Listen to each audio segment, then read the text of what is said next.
सदन के जो डी है वो पूरी तरह स्थिति को स्पष्ट करता है। विपक्ष अगर रूलिंग को और रूल बुक को अन्यथा लेगा तो कोई भी सदस्य, पक्ष का या विपक्ष का, वो इसके लिए परिणाम के लिए जो है वो एक प्रकार से वो समझ ले कि इसका परिणाम क्या होने वाला है। इसमें विधानसभा परिसर के लॉन शामिल नहीं है, गांधी मूर्ति का एरिया शामिल नहीं है। अब आप रूल बुक से बात करिए। इसमें लीडर ऑफ ऑपोजिशन का कमरा शामिल नहीं है। हमने बिल्कुल प्रोटेस्ट किया, हमने अंबेडकर जी की मूर्ति के तहत प्रोटेस्ट किया और वो आपकी रूल बुक के अनुसार सदन की परिसर की परिभाषा में नहीं आता। आपने हमें गेट के अंदर आने से रोका, गैर कानूनी तरीके से रोका, गैर संवैधानिक तरीके से रोका और रूल बुक के अनुसार नहीं रोका।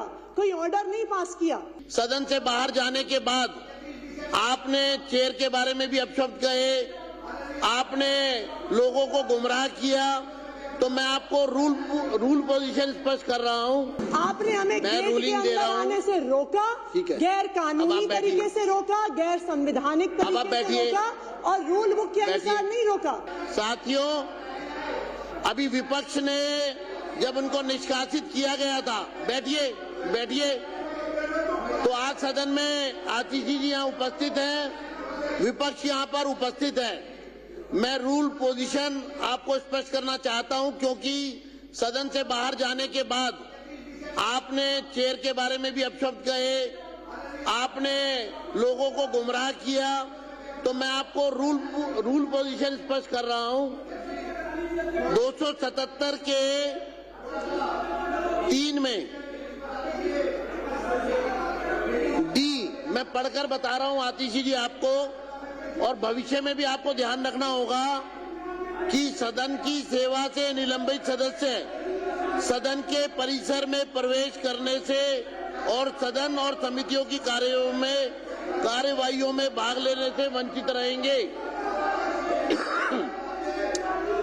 आपको जो सदन के परिसर से सभी विपक्ष को बाहर किया गया था उद्दंडता के तहत, उसका अर्थ है कि परिसर से बाहर जाना, परंतु अध्यक्ष किसी निलंबित सदस्य को तदर्थ प्रार्थना किए जाने और सदन के परिसर में किसी विशेष प्रयोजन के लिए आने की अनुमति दे सकेंगे। तो इसलिए इस विषय पर अगर आपको कुछ कहना होगा तो मैं आपको समय दूंगा। दूसरा, मैं एक मिनट और स्थिति स्पष्ट कर दूं आपको। 1 मिनट आप बैठिए, पूरी स्थिति स्पष्ट कर दूं। 2 मिनट बैठिए आप, 2 मिनट बैठिए। मैं आपको, देखिए, सभी सदस्यों को मैं रूल बुक की स्थिति स्पष्ट करना चाहता हूं क्योंकि भविष्य में सदस्य ये ना कहे कि हमको जानकारी नहीं थी। मैं फिर एक बार पढ़कर बता रहा हूं। 277 का 3D, सदन की सेवा से निलंबित सदस्य सदन के परिसर में प्रवेश करने से और सदन और समितियों की कार्यवाहियों में भाग लेने से वंचित रहेंगे, परंतु अध्यक्ष किसी निलंबित सदस्य को तदर्थ प्रार्थना किए जाने पर सदन के परिसर में किसी विशेष प्रयोजन के लिए आने की अनुमति दे सकेंगे। अब मैं आपको 277(3) का C पढ़कर बता रहा हूं। जो आप पहले दिन निलंबित होने के बाद सदन के परिसर में नारे लगाते रहे, प्ले कार्ड लेकर घूमते रहे, प्रोटेस्ट करते रहे, उसके बारे में भी आपको स्पष्ट कर देता हूं C पढ़ के। सदन द्वारा निलंबित सदस्य सदन के परिसर को तुरंत सदन के परिसर का तुरंत परित्याग करने के लिए बाध्य होंगे। अगर आगे से आपको अगर मार्शल आउट किया जाता है तो सदन द्वारा निलंबित किसी भी सदस्य को, सदन द्वारा निलंबित सदस्य सदन के परिसर का तुरंत परित्याग करने के लिए बाध्य होंगे, किंतु ऐसा ना करने पर और अध्यक्ष द्वारा सदन का ध्यान इस ओर आकर्षित किए जाने पर कि बल का प्रयोग अनिवार्य हो गया है।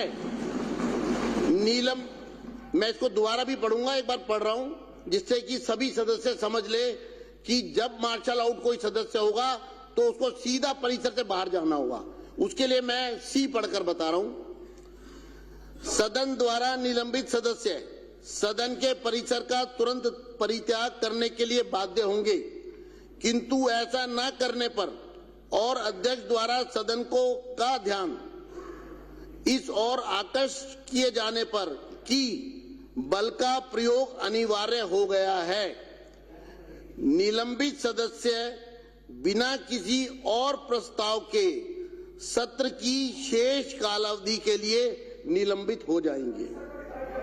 मैं इसको डिफाइन कर देता हूं, फिर डिफाइन कर देता हूं कि जो सदस्य निलंबित होने के बाद परिसर का परित्याग नहीं करेंगे और अध्यक्ष सदन को सूचित करेंगे कि उन्होंने परित्याग नहीं किया है, इसलिए बल का प्रयोग अनिवार्य हो गया है, ऐसी स्थिति में सदन को सूचित करने के बाद निलंबित सदस्य बिना किसी और नए प्रस्ताव के सत्र की शेष कालावधि के लिए निलंबित हो जाएंगे। तो इसलिए मैंने ये रूल पोजीशन स्पष्ट कर दी है। अब मैं चाहता हूं इस पर आतिशी जी अपनी टिप्पणी करें। जी जी बताइए बताइए बताइए। की एक परिभाषा है अध्यक्ष महोदय, सदन, आप पेज 3 में जो डेफिनेशंस वाला है पेज 3 पे देखिए, सदन के परिसर का तात्पर्य विधानसभा सभा कक्ष, दीर्घाएं, विधानसभा सचिवालय के नियंत्रण के कमरे, अध्यक्ष कक्ष, उपाध्यक्ष कक्ष, समिति कक्ष, विधानसभा पुस्तकालय, विधानसभा वाचनालय, पार्टियों के कमरे, विधानसभा सचिवालय के अधिकारियों के अधीनस्थ सब स्थान। तो इसमें विधानसभा परिसर के लॉन शामिल नहीं है, गांधी मूर्ति का एरिया शामिल नहीं है। अब आप रूल बुक से बात करिए। इसमें लीडर ऑफ ऑपोजिशन का कमरा शामिल नहीं है। हमने बिल्कुल प्रोटेस्ट किया, हमने अंबेडकर जी की मूर्ति के तहत प्रोटेस्ट किया और वो आपकी रूल बुक के अनुसार सदन की परिसर की परिभाषा में नहीं आता। आपने हमें गेट के अंदर आने से रोका, गैर कानूनी तरीके से रोका, गैर संवैधानिक तरीके से रोका और रूल बुक के अनुसार नहीं रोका, कोई ऑर्डर नहीं पास किया। अब आप बैठिए, अब आप बैठिए, अब आप बैठिए, आपका विषय पूरा हो गया। अब मैं फिर स्पष्ट कर रहा हूं, ये चेयर की रूलिंग है और मैं इसको स्पष्ट कर रहा हूं। बैठ जाइए आप। सदन के जो डी है वो पूरी तरह स्थिति को स्पष्ट करता है। विपक्ष अगर रूलिंग को और रूल बुक को अन्यथा लेगा तो कोई भी सदस्य, पक्ष का या विपक्ष का, वो इसके लिए परिणाम के लिए जो है वो एक प्रकार से वो समझ ले कि इसका परिणाम क्या होने वाला है।